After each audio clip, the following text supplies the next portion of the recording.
Freezing in the middle of a conversation in English is scary and embarrassing and the stuff nightmares are made of. At least for me, anyway.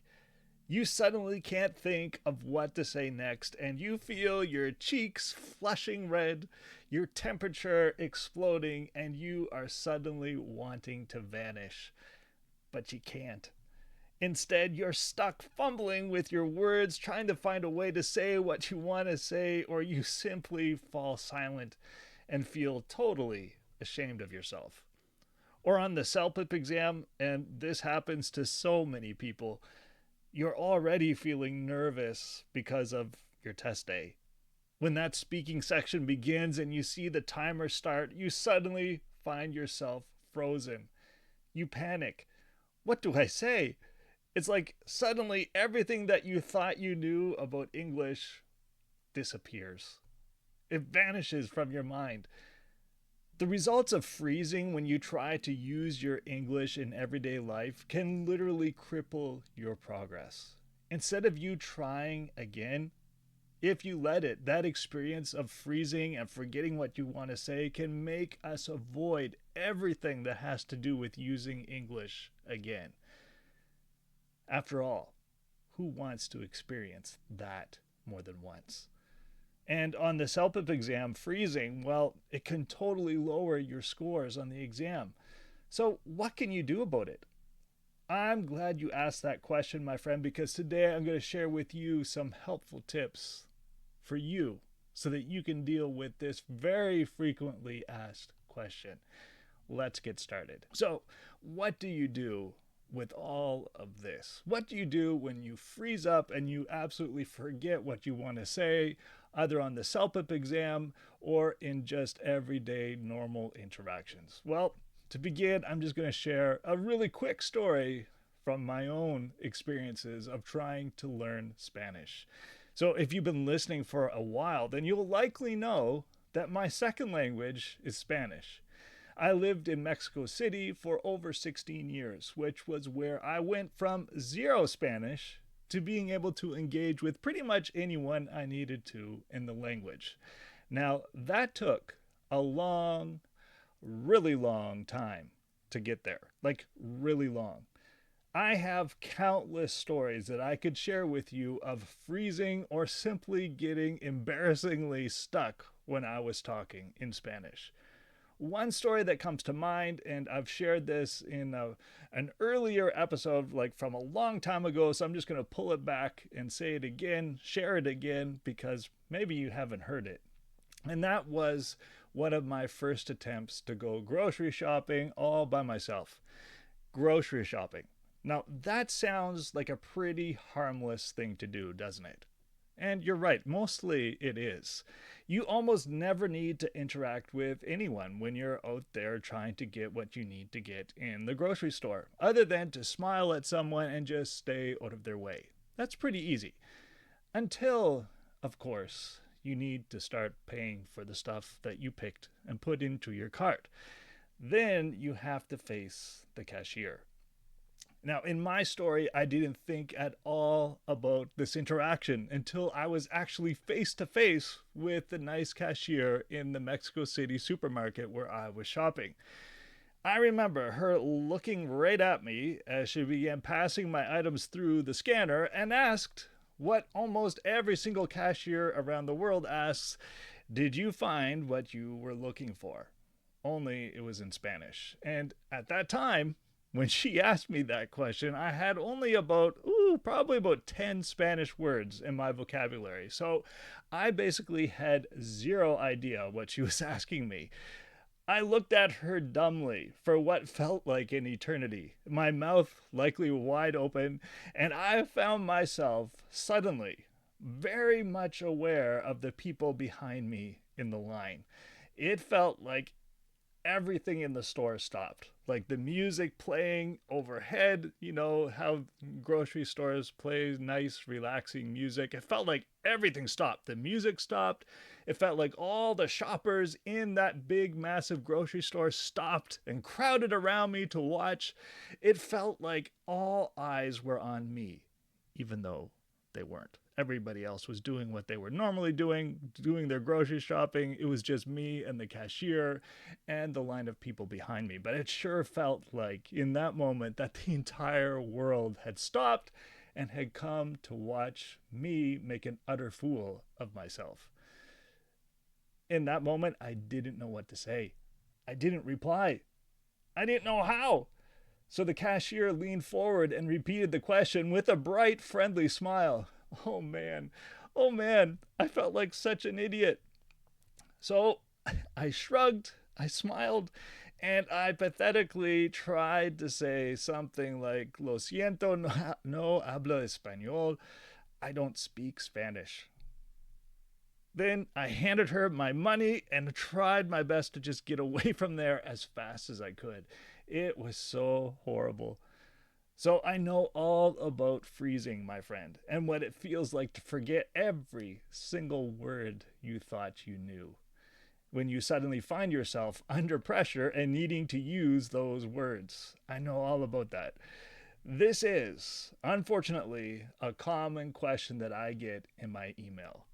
I feel so much pressure when I see the timer begin on the CELPIP exam that I forget what to say. I'm going to read that question again because I get it so often. I feel so much pressure that when I see that timer begin on the exam, I suddenly forget what to say. If that's you, then you've come to the right place because I've got 3 practical introvert-approved ideas that will help you get unstuck and ready for your exam or your next conversation in English. Ready? Number 1, you've got to know you're not alone. I've said this so many times, but it's vital that you hear it. But not only hear it, I want you to believe that it's true. You are not alone with this. You're not the only one struggling with this. Even though your brain likes to try and make you think that you are the only one. I mean, that's what that inner voice loves to tell us, isn't it? It loves to tell me that you're the only one who sucks at this. But in reality, you're not. Statistics say that almost 70% of the population, 70, that's a 70, 70% of the population struggles with public speaking, according to the University of Florida. Another site, the National Social Anxiety Center, points to a poll from way back in 2001, so that's out of date and likely much bigger now.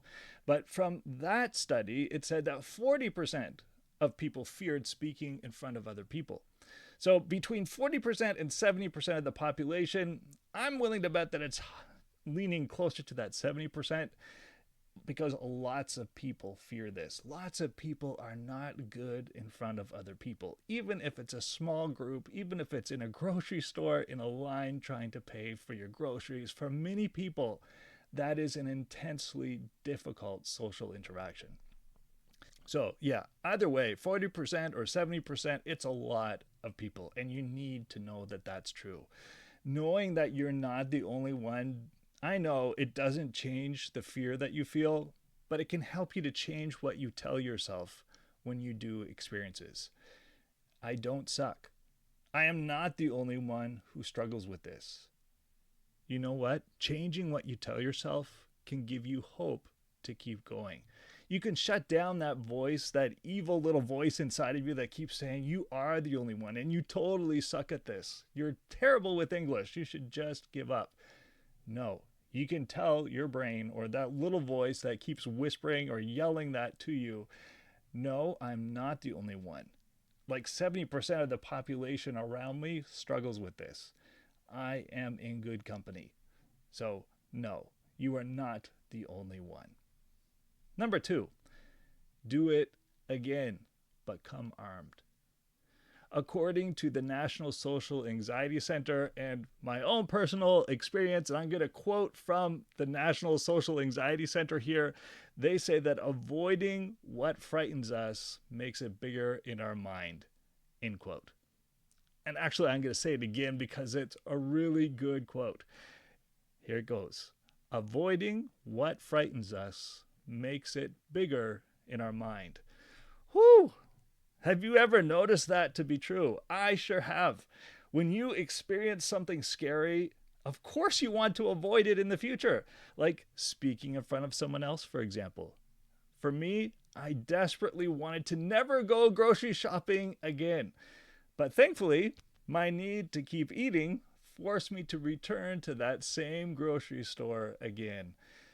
But this time, I learned what I needed to say when faced with that common cashier question. I came armed. That's what I meant by do it again, but come armed. Be prepared. So, learning what I needed to say in that situation made a massive difference for me.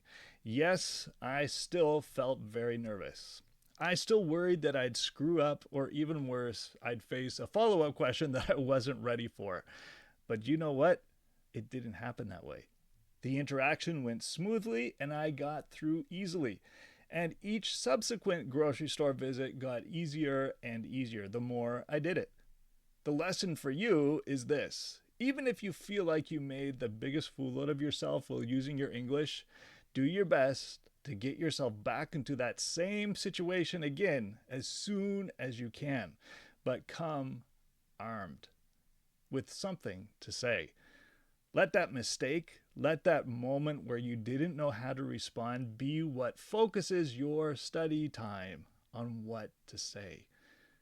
That's what I did. I went home and I asked all of my Spanish speaking friends, hey, the grocery store clerk said this to me, and I had no idea what to respond. And they were the ones who helped me to learn what I needed to say so that the next time I would know what to do. All right, so let that mistake be what focuses your attention on getting ready for the next time. But definitely don't avoid it. Put yourself back into that same situation again as quickly as you can so that you can deal with it. Finally, number 3, focus on preparation and practice, not memorizing what to say. You know what? Trying to memorize a templated answer is the absolute worst thing you can do, especially on the CELPIP exam. You know, when you memorize an answer like that, you are putting your score at risk because the CELPIP test raters are trained to listen and spot those templated answers. And if they do find a templated answer, they'll probably penalize you. They'll lower your score. Do you know why? Because it's not your answer. They want your answers. They want you to demonstrate your ability to answer that question, not somebody else's. So don't do it. And by the way, picking up on a templated answer is super easy to pick out. All they need to do is listen to that perfectly sounding answer and compare it to everything else that you say in the conversation. There's likely this very different feel or this very different style. On one side, it feels very mechanical. It feels very well put together. And then later when you move away from that templated answer, like your speaking style is different. It stands out is what I'm trying to say. And it's not easy to hide, especially if you are a trained rater who knows what to listen for. So don't do that to yourself. And in real life, interactions seldom follow a predictable formula. Like when person A says X, you say Y, and then they will say no. Most conversations flow all over the place with very little predictability. And if you rely on memorizing what to say and the situation that you are trying to memorize for doesn't actually go the way that you memorized it, then you'll likely find yourself stuck and frozen all over again. The National Social Anxiety Center article that I've been talking about also mentions this point, and I'll be linking to it in my show notes so that you can read it if you're interested. What's more important than memorizing is practicing what you want to say repeatedly and listening for other responses your interaction could generate. In the case of grocery shopping for me, I quickly found myself needing to deal with normal friendly interactions that went beyond, did you find everything you were looking for? To, so how's your day going so far? And it's so lovely outside today, isn't it? Or have a wonderful afternoon. unpredictable. You never knew what was going to come your way. The best way forward is practicing, listening, preparing, and trying it out. Likely making another mistake and then preparing again and learning what I could say for the next time and repeat. It's more important to hear what happens next and trying to anticipate what you would say in that situation and coming prepared for it the next time. Little by little, the more you do that, the more confidence will grow for you. And that leads me to a final bonus tip. If you struggle with being shy, the difficulty level of using your English in front of others goes sky high, doesn't it? Speaking in general is tough for you. I know this from personal experience.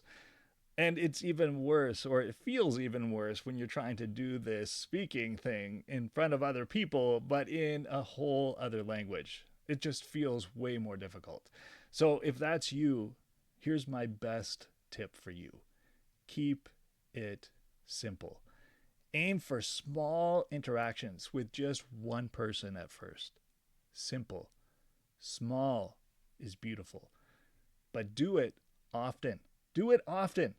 Keep it small, but do it frequently. Because, as I said before, the more you repeat something, the more your confidence will slowly begin to increase. And like I said, I know this from personal experience. I hope this helps you as you are working to overcome that freezing moment. Don't let it stop you. Get back out there and try it again, but come armed, come prepared. Thank you so much for listening today. I hope that you'll come back and join me again next Tuesday for the next edition of the Speak English Fearlessly podcast. Have a great week. Bye-bye.